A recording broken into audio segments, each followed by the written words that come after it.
Hello friends, back again to our channel. Previous video में हम लोगों ने पढ़ा था कि पाइथन के अंदर डेटा टाइप्स क्या होता है, वेरिएबल्स क्या होता है और ये जो ऑपरेटर्स वगैरह है इसको हम कैसे यूज कर सकते हैं। तो वहां पे मैंने आपको एक बेसिक सा एग्जांपल लेके समझाया था कि डेटा टाइप्स, वेरिएबल और ये जो ऑपरेटर्स है इसको हम एक कोडिंग के अंदर कैसे यूज कर सकते हैं। तो आज के इस वीडियो में हम लोग उससे थोड़ा आगे जाएंगे और यहाँ पे हम लोग एक बेसिक कैलकुलेटर बनाएंगे जिसमें हम लोग मल्टीपल ऑपरेटर्स का इस्तेमाल करेंगे, जैसे कि एडिशन हो गया, सब्सट्रैक्शन हो गया, डिवीजन हो गया, वो सब कुछ यहाँ पे यूज करके हम लोग यहाँ पे एक बेसिक कैलकुलेटर बनाने वाले हैं। जो प्रीवियस वाला वीडियो था उसमें हम लोग जो भी वेरिएबल्स यूज किए थे उसको हम वही प्रोग्राम के अंदर डिफाइन कर दिए थे, लेकिन आज के इस वीडियो में हम लोग कुछ यूजर इनपुट लेंगे और उसी इनपुट के ऊपर हम लोग जो ऑपरेशन है वो परफॉर्म करेंगे। तो वीडियो शुरू करने से पहले हमेशा की तरह एक ही बात बताऊंगा कि वीडियो को लास्ट तक जरूर देखिए और अभी तक अगर चैनल को सब्सक्राइब नहीं किए तो जल्दी से जाइए और सब्सक्राइब कर दीजिए, क्योंकि ये बिल्कुल फ्री है। तो बिना टाइम वेस्ट किए चलिए वीडियो को शुरू करते हैं। तो सबसे पहले मैं यहाँ पे मेरा जो जुपिटर नोटबुक है वो ओपन कर लूंगा। तो पिछले वाले वीडियो में हम लोग ये जो एग्जाम्पल है ये वाला एग्जाम्पल किए थे जिसमें हमने जो वेरिएबल्स है उसको कोडिंग के अंदर ही डिफाइन किए थे, लेकिन आज के इस वीडियो में हम लोग ये जो वेरिएबल्स है इसको एज ए यूजर इनपुट लेंगे। तो कोडिंग शुरू करने से पहले हम लोग यहाँ पे यूजर इनपुट क्या होता है उसके ऊपर थोड़ा डिस्कस कर लेते हैं। तो जैसे कि आप लोग देख सकते हैं मैंने इस कोडिंग के अंदर हमारा जो इनपुट है यानी कि ये जो x इक्वल टू 10 मैंने यहाँ पे लिखा है ये हमारा इनपुट है और ये जो y इक्वल टू 50 लिखा है ये हमारा इनपुट है और यहाँ पे इसका जो एडिशन ये हमारा आउटपुट है। तो यहाँ पे हमने जो भी इनपुट डाटा यूज किया है उसको हमने प्रोग्राम के अंदर ऑलरेडी डिफाइन कर चुके, लेकिन जब हम जो यूजर है यानी कि जो प्रोग्राम को यूज कर रहे हैं उससे उसका इनपुट लेंगे उसको यूजर इनपुट कहते हैं। तो एग्जाम्पल के तौर पे हम लोग कैलकुलेटर को ही ले लेते हैं। तो जब आपको कुछ कैलकुलेशन करना है तो आप वहां पे आपको क्या कैलकुलेशन करना है, क्या क्या डाटा देना है वो सब कुछ आप तय करते हैं। तो उसी तरह यहाँ पे हम जो प्रोग्राम लिखेंगे आज उसमें हम लोग ऑप्शन देंगे कि जो यूजर इसको यूज कर रहा है वो अपने तरीके से जो इनपुट डाटा है वो अपने तरीके से यहाँ पे इनपुट करे। तो उसको लेके हम लोग हमारा जो ऑपरेशन है वो परफॉर्म करेंगे। आई होप कि यूजर इनपुट क्या है आपको समझ में आ गया होगा। तो चलिए फिर हमारा जो कोडिंग है वो स्टार्ट करते हैं। तो मैं यहाँ पे एक न्यू फाइल बना लूंगा। तो यहाँ पे मैं फाइल पे जाके ये जो न्यू है न्यू पे क्लिक करूंगा तो यहाँ पे मैं नोटबुक में जाके यहाँ पे एक न्यू फाइल बना लूंगा। तो यहाँ पे मैंने ये जो न्यू फाइल बनाया ये कैसे बनाया या फिर ये जो जुपिटर नोटबुक का जितने भी फंक्शनलिटी है उसको अगर आपको समझना है तो फिर मैंने इसके ऊपर भी एक वीडियो बनाया। आपको ऊपर आई बटन पे ये जो वीडियो ये इसका लिंक मिल जाएगा, तो वहां पे जाके आप लोग चेक कर सकते हैं। तो आज का जो हमारा प्रॉब्लम स्टेटमेंट है वो है बेसिक कैलकुलेटर। तो यहाँ पे मैं लिख लूंगा बेसिक कैलकुलेटर। तो इसको मैं यहाँ पे हेडिंग डिक्लेयर कर लेता हूँ। तो हेडिंग कैसे करना है ये मैंने उस वाले वीडियो में बताया था, तो वहां पे जाके आप लोग चेक कर लेना। तो इसको मैं हेडिंग करके लर्न कर लूंगा। हाँ, तो अभी हमारा जो प्रॉब्लम स्टेटमेंट है वो है बेसिक कैलकुलेटर। तो यहाँ पे बेसिकली हमको करना क्या है कि यूजर से इनपुट लेना है और इनपुट लेने के बाद वही इनपुट डाटा के ऊपर हमको हमारा जो ऑपरेशन है वो परफॉर्म करना है।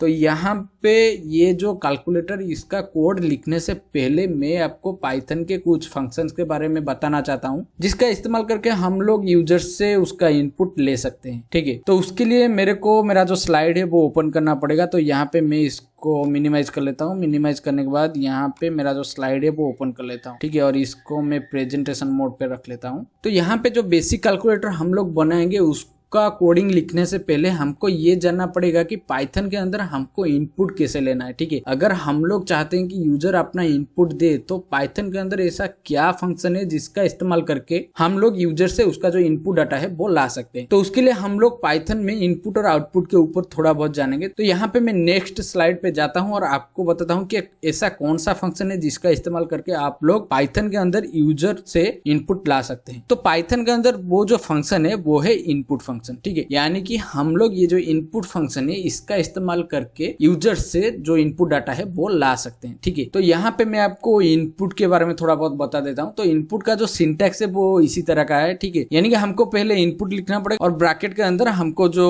स्टेटमेंट प्रिंट करना है वो लिखना पड़ेगा। वो सब मैं आपको जब कोडिंग करूंगा तो वो सब आपको समझा दूंगा। तो यहाँ पे हम लोग देखते हैं कि इनपुट कैसे काम करता है। तो इनपुट जो है वो बेसिकली यूज किया जाता है यूजर इनपुट डाटा लाने के लिए पाइथन के अंदर, और ये जो भी डाटा लाता है उसका जो डाटा टाइप है वो स्ट्रिंग रहता है बाय डिफॉल्ट। यानी कि यहाँ पे यूजर कोई भी डाटा दे, वो जो डाटा है उसका data type by default string हो जाता है। ठीक है, अगर यहाँ पे यूजर ने कुछ इंटीजर डाटा प्रोवाइड किया या फिर कुछ फ्लोटिंग पॉइंट वाला डाटा प्रोवाइड किया तो हमको वो string as a string data type मिलेगा। ठीक है, तो वो आपको मैं दिखा दूंगा जब कोडिंग करेंगे हम लोग। तो उसके बाद क्या आता है कि जब हम लोग इनपुट फंक्शन का यूज करके कुछ कोड लिखते हैं और उसको हमारा जो इंटरप्रीटर है पाइथन के अंदर वो बैकग्राउंड में जब रन करता है तो वो जब ये जो इनपुट फंक्शन से मीट होता है, यानी कि जब ये इनपुट फंक्शन देखता है वहीं पे वो जो प्रोग्राम है उसको स्टॉप कर देता है। ठीक है, वो जो रनिंग वाला प्रोग्राम था उसको स्टॉप कर देता है और वहां पे आपको एक खाली सा बॉक्स दे देता है आउटपुट में कि यहाँ पे आपको कुछ इनपुट करना पड़ेगा। ठीक है, तो जब यूजर वो खाली बॉक्स में अपना जो डाटा है वो डाटा एंटर करता है और उसके बाद एंटर की को प्रेस करता है,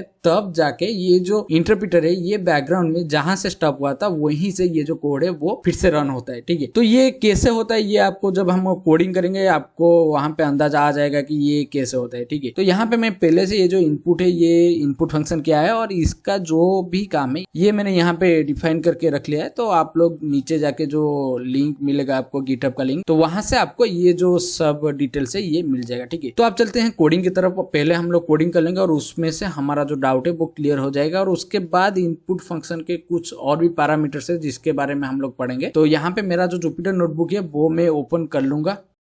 तो सबसे पहले हम लोग यहाँ पे एक वेरिएबल लेंगे। ठीक है, क्योंकि जब आप लोग यूजर से कुछ इनपुट लाते हैं तो उसको भी एक वेरिएबल में स्टोर करना पड़ता है। प्रीवियस वीडियो में हम लोगों ने जो प्रोग्राम के अंदर जो इनपुट डिफाइन किया था उसको भी हम लोगों ने एक वेरिएबल में स्टोर किया था, यहाँ पे भी हमको एक वेरिएबल में स्टोर करना है। तो यहाँ पे हम लोग नंबर को एज ए वेरिएबल ले लेते हैं, तो उसको हम लोग नम लिख लेंगे। नम लिखने के बाद इसको 1 दे देंगे क्योंकि ये हमारा पहला नंबर है। तो उसके बाद हम लोग यहाँ पे इनपुट फंक्शन का इस्तेमाल करेंगे। तो यहाँ पे मैं लिख लूंगा इनपुट लिखने के बाद यहाँ पे मेरा जो ब्रैकेट है वो मैं लिख लूंगा। तो यहाँ पे हमको क्या करना है कि कुछ स्टेटमेंट वगैरह लिखना है। ठीक है, अगर आप लोग नहीं लिखना चाहते तो कोई दिक्कत नहीं, लेकिन अगर आप लोग यहाँ पे कुछ लिखना चाहते हैं जो कि यूजर को बताए कि यहाँ पे क्या इनपुट करना है। ठीक है, तो यहाँ पे मैं लिख लूंगा एंटर ए नंबर।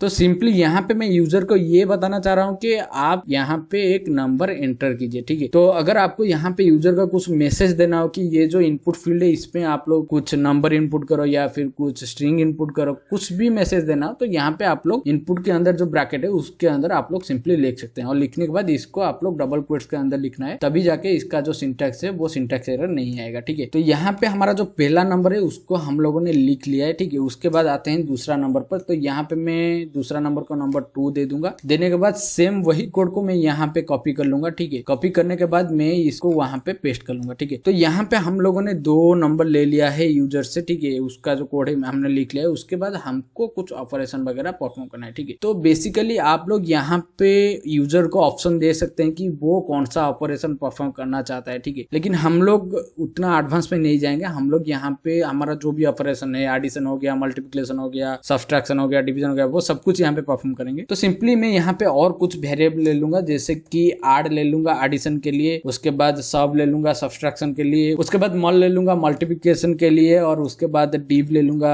डिवीजन के लिए, और उसके बाद मॉड ले लूंगा मॉडुलो डिवीजन के लिए। ठीक है, तो ये हमारा जो है ये हमारा वेरिएबल हो गया। और ये जो वेरिएबल है इसमें हम लोग को जो ऑपरेशन का आउटपुट है वो सेव करना है। ठीक है, यानी कि एडिशन में हमको ऐड करना है 2 नंबर को, और सब्सट्रैक्शन में हमको सब्सट्रैक्ट करना है 2 नंबर को, और मल्टीप्लिकेशन में हम लोग को मल्टीप्लाई करना है 2 नंबर को। उसी तरीके से डिवीजन और मॉडुलो डिवीजन का ऑपरेशन भी परफॉर्म करना है। ठीक है, तो यहाँ पे मैं ऐड पे num1 प्लस num2 लिख लूंगा, क्योंकि हमको यहाँ पे जो नंबर है उसको ऐड करना है। ठीक है, तो यहाँ पे मैं num1 और num2 को ऐड कर लूंगा। ठीक है, तो उसके बाद हम लोग क्या करेंगे, इसको कॉपी कर लेते हैं। ठीक है, क्योंकि बार बार टाइप करने से हमारा जो टाइम है वो ज्यादा कंज्यूम होता है, तो इसको कॉपी करके हर जगह पेस्ट कर लेते हैं। ठीक है, पेस्ट करने के बाद यहाँ पे आपको सिंपली ऑपरेटर्स जो है उसको चेंज करना है। जैसे कि सब्सट्रैक्शन के लिए मैं यहाँ पे माइनस ऑपरेटर का यूज करूंगा। उसके बाद ये जो मल्टीप्लिकेशन है उसके लिए मैं यहाँ पे स्टार की का इस्तेमाल करूंगा। उसके बाद ये जो डिवीजन है उसके लिए मैं यहाँ पे ये स्लैश वाला ऑपरेटर्स का यूज करूंगा। उसके बाद ये जो मॉड्यूलर डिवीजन है उसके लिए मैं परसेंटेज साइन का इस्तेमाल करूंगा। तो ये जो है ये हमारा सब आउटपुट यहाँ पे सेव हो गया, यानी कि हमारा जो एडिशन है 2 नंबर का वो 8 पे सेव हो गया, सब्सट्रैक्शन है वो सब वेरिएबल में सेव हो गया। तो इसी तरीके से हमारा जो भी आउटपुट हमको चाहिए वो यहाँ पे सब कुछ सेव हो चुका है। ठीक है, तो यहाँ पे हम लोग सिंपली प्रिंट कर सकते हैं हमारा जो आउटपुट है, ठीक है। तो यहाँ पे जनरली आप लोग क्या कर सकते हैं कि यूजर को ऑप्शन दे सकते हैं कि आपको एडिशन चाहिए या फिर सब्सट्रैक्शन चाहिए या फिर मॉड्यूलर डिवीजन चाहिए, वो ऑप्शन दे सकते हैं, लेकिन उसके लिए आपको कंडीशन ऑपरेटर का यूज करना पड़ेगा, ठीक है। तो यहाँ पे वो थोड़ा ज्यादा हो जाएगा, इसलिए मैं यहाँ पे उसको इस्तेमाल नहीं कर रहा हूँ। तो यहाँ पे मैं सिंपली वो जो हमारा एडिशन मल्टीप्लिकेशन सब कुछ मैं यूजर को रिटर्न कर दूंगा, ठीक है। तो यहाँ पे मैं प्रिंट फंक्शन का यूज करूंगा। आपको पता है कि प्रिंट फंक्शन हम लोग क्यों यूज करते हैं, तो प्रिंट फंक्शन का यूज करके मैं यहाँ पे उसका जो एडिशन है, उसका जो मल्टीप्लिकेशन है, वो सब कुछ यहाँ पे डालने वाला हूँ, ठीक है। तो यहाँ पे आप लोग देख सकते हैं मैंने प्रिंट के अंदर जो आर लिखा है उसको मैंने डबल क्वेट्स में नहीं लिखा है, क्योंकि ये जो आर है ये हमारा वेरिएबल है, ठीक है। ये आर के अंदर जो हमारा वैल्यू है वो प्रिंट होगा, ठीक है। अगर मेरे को यहाँ पे कुछ स्टेटमेंट प्रिंट करना है तो मैं वो स्टेटमेंट को डबल क्वेट्स के अंदर रखूंगा, ठीक है। यहाँ पे मेरे को एक वेरिएबल प्रिंट करना है तो यहाँ पे मैं इसको डबल क्वेट्स के अंदर नहीं रखूँ। तो यहाँ पे हमारा जो बेसिक कैलकुलेटर है, एकदम बेसिक सा, उसका जो कोडिंग है मैंने यहाँ पे लिख लिया, ठीक है। तो यहाँ पे जब मैं इसको रन करूंगा ये यहाँ पे आपको एरर देगा, ठीक है। वो क्यों देगा वो मैं अभी आपको बताऊंगा। तो पहले मैं इसको रन कर लेता हूँ। तो रन करने के बाद आप लोग देख सकते हैं हमारा जो पहला लाइन है वो यहाँ पे रन हो रहा है, ठीक है। तो यहाँ पे आप लोग देख सकते हैं मैंने उसके बाद भी बहुत सारा कोडिंग लिखा है, लेकिन यहाँ पे मेरा एरर नहीं आया, क्योंकि हमारा जो एरर है वो ये थर्ड लाइन पे। और वो एरर क्या है वो आपको मैं जब यहाँ पे इनपुट दे दूंगा, 2 इनपुट दे दूंगा, उसके बाद आपको पता चलेगा। लेकिन यहाँ पे फिलहाल हमको एरर नहीं दे रहा है, क्योंकि ये जो पाइथन है ये इंटरप्रेटर बेस्ड लैंग्वेज है, और ये जो इंटरप्रेटर है ये लाइन बाय लाइन कोड को एग्जीक्यूट करता है, ठीक है। तो मैंने आपको बताया था कि जब आप लोग इनपुट फंक्शन का यूज करते हैं तो जब वो जो इंटरप्रेटर है वो जब ये इनपुट फंक्शन को देखता है वो कोड को वहीं पे स्टॉप कर लेता है, ठीक है। पहले वही लाइन को एग्जीक्यूट करेगा, उसके बाद आपको एक खाली सा बॉक्स देगा, ठीक है। जैसे कि आप लोग यहाँ पे देख सकते हैं जब आप लोग यहाँ पे कुछ इनपुट करोगे, जैसे कि मान लो मैंने यहाँ पे 70 इनपुट किया, ठीक है। इनपुट करने के बाद जब आप लोग ये जो एंटर की है उसको एंटर करोगे तब आपको वो जो कोड है वो फिर से रन होगा, ठीक है। तो यहाँ पे हमारा जो कोड है वो फिर से रन हुआ, और रन होने के बाद सेकंड लाइन पे भी हमारा जो इनपुट है वो फंक्शन यूज है। तो फिर से वो आपको क्या यहाँ पे दे रहा है, वो जो मैसेज था यहाँ पे वो दे रहा है, और उसके बाद एक खाली बॉक्स, यानी कि आप लोग यहाँ पे जो मैसेज लिखे हैं वही मैसेज यहाँ पे प्रिंट होगा, और वो उसके बाद आपको एक खाली बॉक्स दे दिया जाएगा वहां पे इनपुट डालने को। तो यहाँ पे हम लोग सेकंड नंबर पे डाल लेते हैं 50 डालने के बाद जब मैं यहाँ पे एंटर दबाऊंगा तो तब यहाँ पे हमारा एरर आ रहा है, ठीक है। और ये जो एरर है ये टाइप एरर। तो यहाँ पे मैं आपको एक बात बताना चाहूंगा, ये जो टाइप एरर ये क्यों आ रहा है और इसका मतलब क्या है। तो उसके लिए मुझे यहाँ पे मेरा जो पीपीटी है वो ओपन करना पड़ेगा, ठीक है। तो शुरू से ही मैंने बताया था कि हमारा जो इनपुट है वो जो भी डाटा लेता है यूजर से उसको वो एज ए स्ट्रिंग कंसीडर करता है, ठीक है। चाहे वहां पे आप लोग इंटीजर दो या फिर फ्लोटिंग पॉइंट दो या फिर स्ट्रिंग दो, जो भी डाटा आप लोग वहां पे दोगे उसको वो एज ए स्ट्रिंग कंसीडर करेगा। लेकिन हमारा जब ऑपरेशन हम लोग करेंगे, ठीक है, जब हमारा ऑपरेटर वगैरह यूज करके हम लोग ऑपरेशन करेंगे तब हमको वहीं पे टाइप एरर होगा, क्योंकि 2 स्ट्रिंग कभी भी एडिशन नहीं हो सकते, ठीक है। हम लोग 2 स्ट्रिंग को कभी ऐड नहीं कर सकते, ठीक है। तो उसी तरीके से ये हमारा जो सब्सट्रैक्शन है वो भी कभी 2 स्ट्रिंग सब्सट्रैक्ट नहीं हो सकते, और जो मल्टीप्लिकेशन है उसको भी हम लोग 2 स्ट्रिंग को मल्टीप्लाई नहीं कर सकते। इसीलिए वो वहां पे टाइप एरर आ रहा है, क्योंकि आप वहां पे स्ट्रिंग के ऊपर वो जो ऑपरेशन है वो परफॉर्म नहीं कर सकते। और वहां पे आप लोगों ने देखा होगा कि ये जो एरर है ये सब्सट्रैक्शन पार्ट में आ रहा है। तो अगर नहीं दिखा है तो मैं फिर से आपको यहाँ पे दिखा देता हूँ। तो यहाँ पे आप लोग देख सकते हैं हमारा जो एरर है ये लाइन 4 पे आ रहा है, लेकिन हमने सोचा था कि ये जो एरर है लाइन 3 पे आएगा। लेकिन ऐसा क्यों नहीं हुआ मैं यहाँ पे आपको बताता हूँ, क्योंकि हमारा जो एडिशन वाला ऑपरेटर है वो 2 स्ट्रिंग को ऐड कर सकता है, ठीक है। लेकिन हमारा जो सब्सट्रैक्शन वाला ऑपरेटर है वो 2 स्ट्रिंग को सब्सट्रैक्ट नहीं कर सकता। सिर्फ एडिशन को छोड़ के और कोई भी अरिथमेटिक ऑपरेटर 2 स्ट्रिंग को लेके ऑपरेशन परफॉर्म नहीं कर सकते। और यहाँ पे आपको कॉज में आ रहा होगा अनसपोर्टेड ऑपरेंड टाइप्स, ठीक है, यानी कि हमारा जो यहाँ पे टाइप है वो गलत है, ठीक है। तो फिर से मैं आपको स्लाइड के तरफ ले जाऊंगा। तो यहाँ पे एक इम्पोर्टेंट पार्ट आता है टाइप कास्टिंग का। तो टाइप कास्टिंग जनरली होता क्या है कि जब हम लोग वेरिएबल में कुछ डाटा स्टोर करते हैं और उसका जो डाटा टाइप है उस डाटा टाइप को लेकर हम लोग कुछ ऑपरेशन करने वाले होते हैं, लेकिन वहां पे हम लोग उस डाटा टाइप के साथ ऑपरेशन नहीं कर सकते, और वहां पे हमको उसका जो डाटा टाइप है वो चेंज करना पड़ता है, ठीक है। तो उसको हम लोग टाइप कास्टिंग बोलते हैं, ठीक है। हमको वहां पे उसका जो नया टाइप है उसको कास्ट करना होता है, इसीलिए हम उसको टाइप कास्टिंग बोलते हैं, ठीक है। और यहाँ पे मैंने उसका जो डेफिनेशन है यहाँ पे मैंने लिख के रखा है, आप लोग पढ़ सकते हैं। और यहाँ पे हम जो टाइप कास्टिंग करेंगे वो जनरली 3 तरीके से होगा, जैसे कि type casting the input to integer, second हो गया हमारा type casting the input to float, and third हो गया हमारा type casting the input to string. तो बाय डिफॉल्ट हमारा स्ट्रिंग है, इसलिए हमको यहाँ पे स्ट्रिंग के ऊपर कोई भी टाइप कास्टिंग नहीं करना है। तो हम लोग देखेंगे ये 2 डाटा टाइप पे कैसे टाइप कास्टिंग करते हैं। तो यहाँ पे मैं फिर से आपको कोडिंग की तरफ ले जाऊंगा। तो यहाँ पे हम लोग टाइप कास्टिंग कैसे करेंगे, तो यहाँ पे मैं एक और सेल पे आपको टाइप कास्टिंग करके दिखाता हूँ। तो यहाँ पे मान लो हम लोगों ने एक नंबर लिया है, ठीक है। तो यहाँ पे मैं नंबर को NO लिखूंगा और यहाँ पे हम लोगों ने इनपुट फंक्शन का यूज किया है, वो जो नंबर है उसको इनपुट करने के लिए। जब मैं यहाँ पे इसको एंटर करूंगा तो यहाँ पे आप लोग देख सकते हैं मैंने कुछ मैसेज लिया नहीं है, तो यहाँ पे वो मैसेज नहीं दिखा रहा है, ठीक है। सिंपली हमको खाली बॉक्स दिखा रहा है। तो यहाँ पे ये जो बॉक्स है इसके ऊपर मैं 45 लिख के एंटर कर लूंगा, ठीक है। तो यहाँ पे हमारा आ गया 45। तो मैं अब क्या करूंगा कि ये जो नंबर वेरिएबल है इसका जो टाइप है वो चेक करूंगा। टाइप चेक करने के लिए हमको सिंपली यहाँ पे टाइप फंक्शन का इस्तेमाल करना पड़ेगा, ठीक है। तो टाइप फंक्शन के जरिए हम लोग जान सकते हैं कि हमारा जो वेरिएबल है उसका जो डाटा टाइप है वो क्या है, ठीक है। तो यहाँ पे अगर मैं टाइप लेके यहाँ पे इसको रन करूँ तो यहाँ पे आप लोग देख सकते हैं str लिख के आ रहा है, यानी कि इसका जो डाटा टाइप है वो स्ट्रिंग है, ठीक है। और टाइप फंक्शन को हम लोग ऐसे लिखते हैं, पहले टाइप लिख और ब्रैकेट के अंदर हमको जिस वेरिएबल का डाटा टाइप निकालना है उस वेरिएबल को लिखना है, ठीक है। तो सिंपली यहाँ पे ये जो डाटा टाइप है वो